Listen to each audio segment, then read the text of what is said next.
নমস্কাৰ বন্ধুসকল, welcome to my YouTube channel Assam career job. আজি পুনৰ আপোনালোকৰ বাবে ভাল খবৰ আহি গ'ল। বহুতেতো আপোনালোকৰ নিজৰ ডিষ্ট্ৰিক্টতে চাকৰি পাব, কিছুমানে আপোনালোকে গুৱাহাটীত চাকৰিসমূহ কৰিব পাৰিব আৰু গভৰ্ণমেণ্ট চাকৰি হয়। চ' আপোনালোকে ভিডিঅ'টো শেষলৈকে চালে কোনটো বিভাগৰ পৰা চাকৰিখিনি আহিছে এই সকলোখিনি কথা গম পাব। আপোনালোকে ভিডিঅ'টো স্কিপ কৰি নিদিব, তেতিয়া আপোনালোকে স্কিপ কৰিলে আপোনালোকে কথাখিনি গম নাপাব। ভিডিঅ'টো স্কিপ নকৰাকৈ আপোনালোকে চালে ভিডিঅ'টো শেষলৈকে চালেহে গম পাব। লগতে ভেকেঞ্চিখিনি গ্ৰেড 3 আৰু গ্ৰেড 4 লেভেলৰ হয়, মানে 10 পাছৰ পৰাই ভেকেঞ্চিখিনিৰ কাৰণে আবেদনসমূহ কৰিব পাৰিব আৰু ভেকেঞ্চিখিনিৰ কাৰণে অনলাইন যোগে আবেদনসমূহ কৰিব। নতুন চাকৰি মুকলি কৰি দিছে। এই সকলোখিনি কথা এই ভিডিঅ' যোগে আলোচনা কৰা হ'ব। যদি ভিডিঅ'টো ভাল পায় ভিডিঅ' লাইক কৰিব, লগতে চেনেলটো ছাবস্ক্ৰাইব কৰি দিব এনেকুৱা ধৰণৰ ভিডিঅ'সমূহ প্ৰতিদিনে পাই থাকিব বাবে। আৰু আমাৰ হোৱাটছআপ চেনেল লিংক ভিডিঅ' ডেছক্ৰিপশ্যনত দিয়া আছে, তাতো আপোনালোকে জইন কৰি ল'ব পাৰে। তেতিয়া আপোনালোকে ডেইলি জবৰ আপডেটসমূহ পাই থাকিব। আহক আজি আমি ভিডিঅ'টো আৰম্ভ কৰোঁ। ইয়াত আপোনালোকে দেখিব যে নিজৰ জিলাত আপোনালোকে চাকৰিখিনি লাভ কৰিব। ভেকেঞ্চিখিনি আছে NF ৰেলৱেৰ এপ্ৰেণ্টিছৰ ভেকেঞ্চি আছে। ৰেলৱে ফালৰ পৰা ভেকেঞ্চি মুকলি কৰিলে প্ৰায় 5647টাকৈ ভেকেঞ্চি মুকলি কৰিছে। আৰু এই ভেকেঞ্চিখিনি আপোনালোকে অসম ৰেলৱেৰ পৰা মুকলি কৰিছে। নাভাবিব যে আপোনালোকে চেণ্ট্ৰেল লেভেলৰ পৰা মুকলি কৰিছে কিবা বুলি। এই গোটেইখিনি ভেকেঞ্চি আপোনালোকে অসম ৰেলৱেৰ পৰা মুকলি কৰিছে, মানে অসমতে এই ভেকেঞ্চিখিনিৰ কাৰণে পোষ্টিং লাভ কৰিব। কোনকেইটা ডিষ্ট্ৰিক্টত আপোনালোকে পোষ্টিংসমূহ লাভ কৰিব আৰু যিকেইটা ডিষ্ট্ৰিক্টত পোষ্টিং লাভ কৰিব সেইকেইটা ডিষ্ট্ৰিক্ট বুলি এপ্লাই কৰিবলৈ বুলি নহয়, আপোনালোকে অসমৰ সকলো জিলা সকলো কেন্দ্ৰই আবেদন কৰিব পাৰিব। আৰু যদি আপোনালোকে সেইকেইটা ডিষ্ট্ৰিক্টত চাকৰি কৰিব নিজ বিচাৰে তেন্তে আপোনালোকে গুৱাহাটী মেইন হেড অফিচতো আপোনালোকে চাকৰি কৰিব পাৰিব। মই আপোনালোকে সম্পূৰ্ণ ডিটেইলছটো জনাই আছোঁ, কোনটো ডিষ্ট্ৰিক্টৰ পৰা কিমান ভেকেঞ্চি মুকলি কৰিছে বা কোনটো ষ্টেচনৰ পৰা কিমান ভেকেঞ্চি মুকলি কৰিছে। চ' আপোনালোকে ভিডিঅ'টো শেষলৈকে চাব, অকণো স্কিপ নকৰিব। আৰু ইয়াৰ কাৰণে লাষ্ট ডেটটো ঘোষণা কৰিছে 3/12/2023, মানে ডিচেম্বৰ মাহৰ 3 তাৰিখ পৰ্যন্ত ভেকেঞ্চিখিনিৰ কাৰণে আবেদনসমূহ কৰি ল'ব পাৰিব। আপোনালোকৰ এটা বৃহৎ অপৰচুনিটি আহি গ'ল। ডিচেম্বৰ মাহৰ 3 তাৰিখ পৰ্যন্ত ভেকেঞ্চিখিনিৰ কাৰণে আবেদনসমূহ কৰি ল'ব পাৰিব।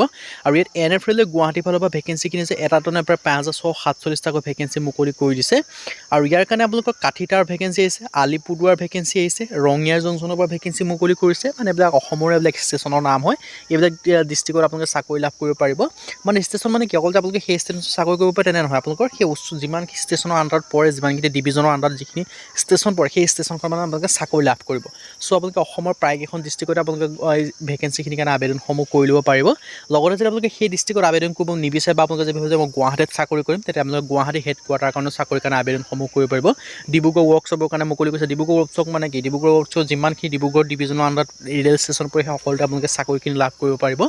চ' যদি আপোনালোকে ইণ্টাৰেষ্টেড হয় ভেকেঞ্চিখিনিৰ কাৰণে আবেদনসমূহ কৰি ল'ব পাৰিব। আপোনালোকৰ এটা বৃহৎ অপৰচুনিটি আহি গ'ল। চ' আপোনালোকে অপৰচুনিটিটো গ্ৰহণ কৰিব পাৰে। আৰু কোনটো ডিভিজনৰ কাৰণে কিমানকৈ ভেকেঞ্চি মুকলি কৰিছে তাত সম্পূৰ্ণ ডিটেইলছ আছে। লগতে ভেকেঞ্চিখিনি অল আছাম মিলাই প্ৰায় 5647টা ভেকেঞ্চি মুকলি কৰিছে। এটা ভেকেঞ্চি নহয়, কাৰণ 5600 ভেকেঞ্চি এটা ভেকেঞ্চি কেতিয়াও হ'ব নোৱাৰে, কাৰণ 5600 ভেকেঞ্চি বহুখিনি ভেকেঞ্চি হয়। চ' আপোনালোকে ইণ্টাৰেষ্টেড হ'লে আবেদনসমূহ কৰি ল'ব পাৰিব। আৰু হেড অফিচৰ কাৰণে কিমান ভেকেঞ্চি মুকলি কৰিছে মই সেইটোও জনাই আছোঁ। হেড অফিচৰ কাৰণে ভালেখিনি ভেকেঞ্চি মুকলি কৰিছে। হেড অফিচৰ কাৰণে মুকলি কৰিছে 661টা ভেকেঞ্চি, এটা প্ৰায় 661টা হেড অফিচৰ কাৰণে মুকলি কৰিছে। আৰু লগতে ইয়াত এটা কণ্টেক্ট নম্বৰ দিছে, তেওঁলোকক আপোনালোকে সুধি মেলি ল'ব পাৰিব। যে কিবা আপোনালোকৰ নজনা থাকে এপ্লাই কৰোঁতে তেওঁলোকক সুধি মেলি ল'ব পাৰিব। চ' আপোনালোকে কণ্টেক্ট কৰিব, তেওঁলোকৰ অফিচিয়েল নাম্বাৰ হয়। চ' অফিচিয়েল নাম্বাৰ হয় যে অফিচিয়েল টাইমত আপোনালোকে কল কৰিব। আৰু লগতে এই ভেকেঞ্চিখিনিৰ কাৰণে এজ লিমিটটো আপোনালোকৰ দিয়া আছে 15 পৰা 24 বছৰ পৰ্যন্ত।